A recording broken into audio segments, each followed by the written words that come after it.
வணக்கம் நண்பர்களே. 60 வயசு வந்தாலே கை நடுக்கம், கால்வலி, எலும்பு தேய்மானம், கால்சியம் டேப்லெட் இல்லாமல் வாழ முடியாத ஒரு நிலை ஏற்படும். ஆனால் 100 வயசுலையும் கம்பீரமாக நடந்துக்கிட்டு இருந்த நம்ம கிராமத்து பெரியவர்கள் எதை சாப்பிட்டாங்கன்னு தெரியுமா? எந்த இம்பார்ட்டண்டான ஃபுட்ஸ் எதுவுமே அவங்க சாப்பிடல. ரொம்ப காசு கொடுத்து விலை உயர்ந்த பொருட்கள் எதுவும் அவங்க சாப்பிடல. அதே மாதிரி புரோட்டீன் பவுடரும் அவங்க சாப்பிடல. மல்டிவிட்டமின் டேப்லெட்ஸ் எதுவும் சாப்பிடல. அவங்க சாப்பிட்டது என்னென்னா சோளம், கம்பு, கேழ்வரகு இந்த மாதிரியான சிறு தானியங்களை தான் அவங்க சாப்பிட்டு 100 வயசு வரைக்கும் ராஜ நடை போட்டுட்டு இருந்தாங்க. ஸோ இந்த 3 தானியங்களை சரியான முறையில் சாப்பிட்டோம்னா நம்மளுடைய கை பலவீனம், கால் பலவீனம், எலும்பு தேய்மானம் எல்லாத்துக்கும் நம்ம பாய் பாய் சொல்லலாம். ஸோ அந்த அளவுக்கு இந்த 3லையுமே நிறைய ஊட்டச்சத்துக்கள் இருக்குது. ஸோ இன்றைக்கி அதைத்தான் நம்ம பார்க்க போகிறோம். ஸோ இந்த வீடியோவை ஸ்கிப் பண்ணாமல் ஃபுல்லாக பாருங்கள். எப்படி சாப்பிடணும், எவ்வளவு அளவு சாப்பிடணும், எந்த நேரத்தில் சாப்பிடணும், யாரெல்லாம் சாப்பிடலாம், யாரெல்லாம் சாப்பிடக்கூடாது, என்னென்ன பலன்கள் கிடைக்கும், என்ன மாதிரியான நோய்கள் எல்லாம் சரியாகும் அப்படிங்கிற அனைத்து விஷயங்களையும் இந்த ஒரு வீடியோவில் நம்ம பார்க்க போகிறோம். ஸோ இந்த வீடியோவை ஸ்கிப் பண்ணாமல் ஃபுல்லாக பாருங்கள். கண்டிப்பாக உங்களுக்கு பயனுள்ளதாக இருக்கும். உங்களுடைய ஆரோக்கியம் கூட செய்யும். இந்த தலைமுறைகளுக்கு பொதுவாக வரக்கூடிய ஒரு மிகப்பெரிய பிரச்சனை என்னென்னா கை கால் வலி தாங்க. 40 வயசை தாண்டிட்டாவே 180% பேருக்கு கால் வலி வந்துடுது. அப்புறம் நடக்கும்போது சில பிரச்சனைகள் வந்துடுது. முக்கியமாக பெண்களுக்கு அந்த கால்சியம் டெஃபிஷியன்சின்னு சொல்லக்கூடிய கால்சியம் குறைபாடு வந்துடுது. இதனால் பெண்கள் வீட்டு வேலை செய்கிறதுலையும் சிரமமாக இருக்குது, வெளியில் போகிறதுக்கும் சிரமமாக இருக்குது. அவங்களுக்கு அந்த முதுகு தண்டில் ஏற்படக்கூடிய வலி, இடுப்பு வலி, முதுகு வலி இது எல்லாமே பெண்களுக்கு வர ஆரம்பிச்சிருது. ஸோ அந்த எலும்புகள் தேய்மானத்தினால அவங்களுக்கு பல பிரச்சனைகள் வருது. ஆண்களுக்குமே இடுப்பு வலி ஆரம்பிக்குது. ஏன்னா அவங்களாம் நிறைய நேரம் நீண்ட நேரம் உட்கார்ந்து வேலை செய்யும் பொழுது முதுகல்ல எலும்புகள் தேய்மானம் ஏற்பட செய்யும். ஸோ இப்போ இருக்கிற எல்லாருக்குமே முதுகு வலி, இடுப்பு வலி, கை வலி, கால் வலி வருது. ஸோ எலும்புகள் வீக்காக இருக்கிறதுனால சாதாரணமாக நடந்துகிட்டு இருக்கும்போது விழுந்தா கூட எலும்புகள் முறிவும் ஏற்படுது. ஸோ இதுக்கெல்லாம் என்ன காரணம் அப்படின்னா அவங்க சாப்பிட்ற சாப்பாடு முறை தாங்க. நீங்கள் சாப்பிடக்கூடிய உணவு என்னவா இருக்குதுன்னா ரைஸ், அதாவது அரிசி மட்டும் ப்ளஸ் அது கூட என்ன சேர்க்குறீங்கன்னா கோதுமை சேர்த்துக்கிறீங்க.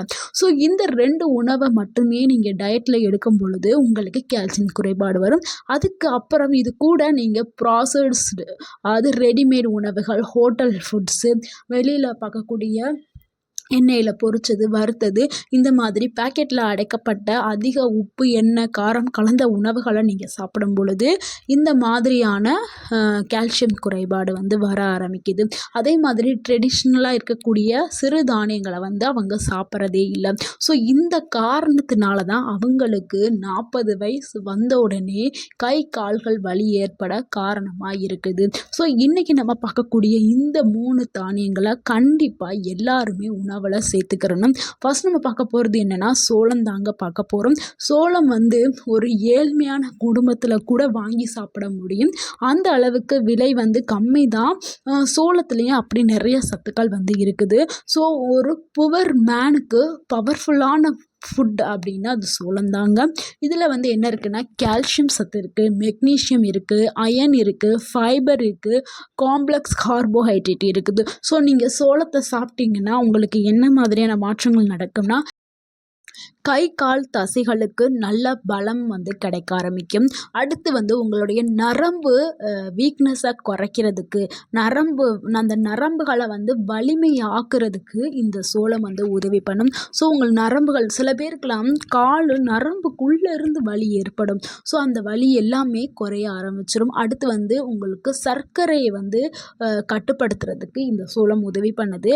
அதே மாதிரி நீங்கள் இதை ஒரு முறை சாப்பிட்டீங்கன்னா உங்களுக்கு லாங் டைம், நீண்ட நேரம் அந்த எனர்ஜி உங்களுக்கு கிடைக்க செய்யும். ஸோ நீங்கள் வேலை பார்க்குறதுக்கு அதிகமான எனர்ஜி அது கொடுக்கும்.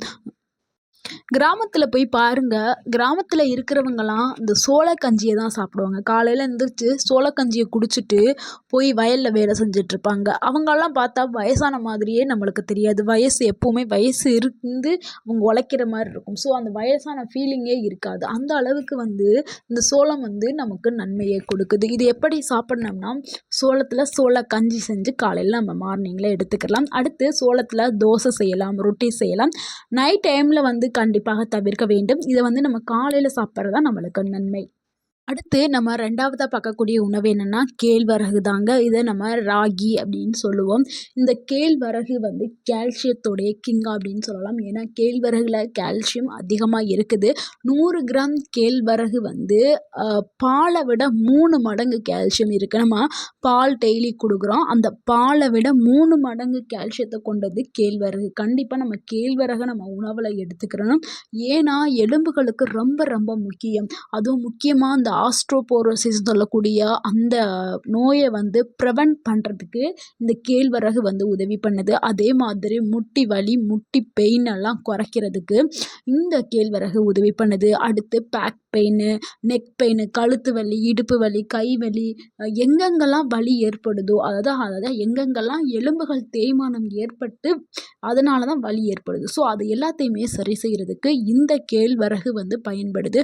முக்கியமாக பெண்கள் வந்து அந்த மெனோபாஸ் ப்ராப்ளத்தில் இருக்கும் பொழுது அவங்களுக்கு அப்போ ஹார்மோன் ப்ராப்ளம் ஏற்படும். ஸோ அந்த டைமில் கண்டிப்பாக அவங்க கேழ்வரகு எடுக்கணும். ஏன்னா கால்சியம் அவங்களுக்கு அந்த டைமில் கால்சியம் குறைபாடெலாம் ஏற்படும்.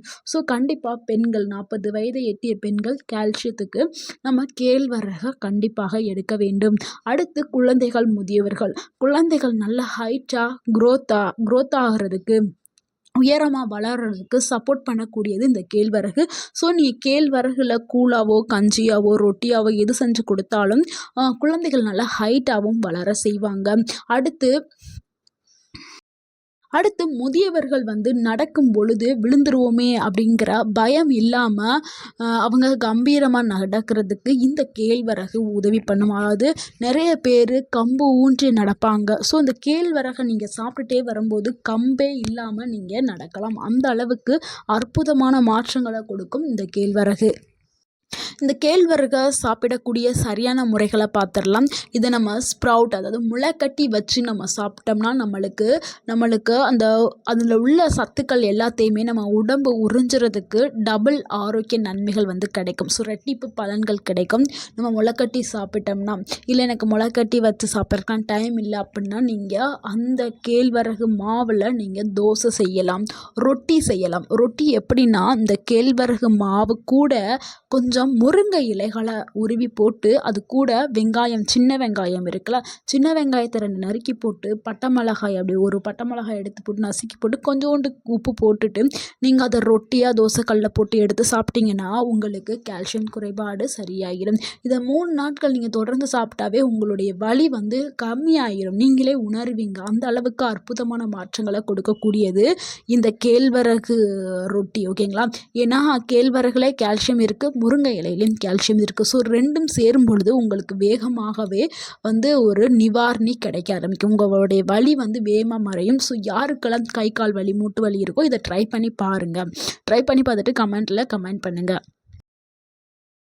அடுத்து கேழ்வரகுல வந்து கஞ்சி செய்யலாம். அதாவது கஞ்சி, இதை கூழ்னு சொல்லுவோம்ல, கேழ்வரகு கூழ். அதை வந்து எப்படின்னா, நம்ம இன்ஸ்டண்ட்டாக உடனே கிண்டி உடனே சாப்பிட்றா இருந்தாலும் சாப்பிட்லாம். இல்லை நம்ம கிராமத்து ஸ்டைலில் என்ன பண்ணுவாங்கன்னா, நைட்டே வந்து இந்த கேழ்வரகுல வந்து நல்லா களி கிண்டி உப்பு போட்டு நைட்டே வச்சுருவாங்க. அது புளிச்சு காலையில் அது ஒரு டேஸ்ட்டாக இருக்கும். புளித்த தன்மையோட காலையில் என்ன பண்ணுவாங்கன்னா, பழைய சாதம் இருக்கும்.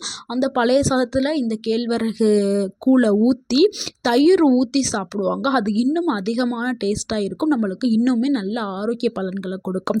இல்லை எங்களுக்கு அதெல்லாம் செய்ய டைம் இல்லைன்னா, நீங்கள் காலையில் தண்ணி ஊற்றி கேழ்வரகு மாவு போட்டு நல்லா கிண்டி வேகிற அளவுக்கு கொஞ்சமாக போட்டாவே நிறைய வந்துடும். நல்லா கிண்டி நம்ம அப்படியே வந்து அப்போவே தயிர் ஊற்றி நம்ம சாப்பிட்றதெல்லாம் சாப்பிட்லாம். இல்லை எனக்கு வந்து இனிப்பு போட்டு சாப்பிட்ணுன்னா நீங்கள் பனங்கற்கண்டோ, வெள்ளைக்கட்டியோ உங்களுக்கு என்ன பிடிச்சிருக்கோ அதை ஊற்றி நீங்கள் சாப்பிட்றதாலும் சாப்பிடலாம். நம்ம 3வதா பார்க்கக்கூடிய பொருள் என்னென்னா கம்பு தாங்க. கம்பு வந்து இரும்பு சத்து அதிகமாக இருக்குது. அதாவது ஸ்ட்ரென்த்தை பூஸ்ட் பண்ணுறதுக்கு ரொம்ப உதவியாக இருக்குது. கம்பில் இருக்கக்கூடிய சத்துக்கள் என்னென்னா இரும்பு இருக்குது, சிங்க் இருக்குது, கால்சியம் இருக்குது, புரோட்டீன்ஸ் இருக்குது. இந்த கம்பை சாப்பிட்டா கை கால் நடுக்கம் வந்து குறைய ஆரம்பிச்சிடும். அதே மாதிரி பிளட் சர்க்குலேஷன் வந்து இம்ப்ரூவ் ஆகும். உடலுக்கு அனிமியாவை சரி செய்யும். ஏன்னா இரும்பு சத்து இது அதிகமாக இருக்கனால ரத்த சோகைங்கிற அனிமியாவை சரி பண்ணுறதுக்கு கம்பு ஒன்றே போதும். அதே மாதிரி உங்களுடைய பாடிக்கு ஸ்டாமினாவை அதிகரிக்கிறதுக்கு கம்பு உதவி பண்ணுது. 70 to 80 வயசில் இருந்தாலும் நீங்கள் நல்லா நடக்கணும் அப்படின்னா நீங்கள் கம்பை எடுத்துக்கிடலாம். நல்லா வாக்கிங் போகணும், நல்லா ஃபார்மிங், அதாவது சில பேர் என்ன சொல்லுவாங்க, வயல் வேலை, வீட்டு வேலை, இந்த வேலையெல்லாம் செய்வாங்க. கம்பை சாப்பிட்டவங்க வயல் வேலை, வீட்டு வேலை அவங்களே அவங்களுடைய வேலைகளை செய்வாங்க. அந்த அளவுக்கு அவங்களுக்கு நல்ல எனர்ஜியை கொடுக்கக்கூடியது கம்பு. நீங்கள் கம்பை எப்படி உணவில் சேர்த்துக்கிறேன்னா, கம்பில் கம்புக்கூழ் செய்யலாம், கம்பு தோசை செய்யலாம், கம்பில் வந்து சாதம் கூட செய்யலாம், செஞ்சு எடுத்துக்கலாம். இதை வந்து வாரத்துக்கு ஒரு 2 டைம் எடுத்து நீங்கள் சாப்பிட்டா போதும். ஏன்னா கம்பு டெய்லி எடுக்கக்கூடாது, வாரத்துக்கு 2 டைம் எடுக்கிறதே போதுமானது. இந்த 3 பொருட்களையும் எப்படி சேர்த்து சாப்பிட்றதுன்னு பார்க்கலாம். இதை நீங்கள் தனித்தனியாக சாப்பிட்டாலும் சரி, இல்லை சேர்த்து சாப்பிட்றா இருந்தாலும் சாப்பிட்டுக்கலாம். நீங்கள் தனியாக சாப்பிட்றா இருந்தால் ஒரு வாரத்துக்கான பிளானை நான் கொடுக்குறேன். நீங்கள் அந்த மாதிரி கூட நீங்கள் ஃபாலோ பண்ணுங்கள். திங்கக்கிழமை அன்னைக்கு நீங்கள் சோளம் எடுத்தீங்கன்னா சோளத்தில் சோளம் தோசையோ இல்லை சோளம் வச்சு நீங்கள் என்ன செய்கிறா இருந்தாலும் செஞ்சுக்கலாம்.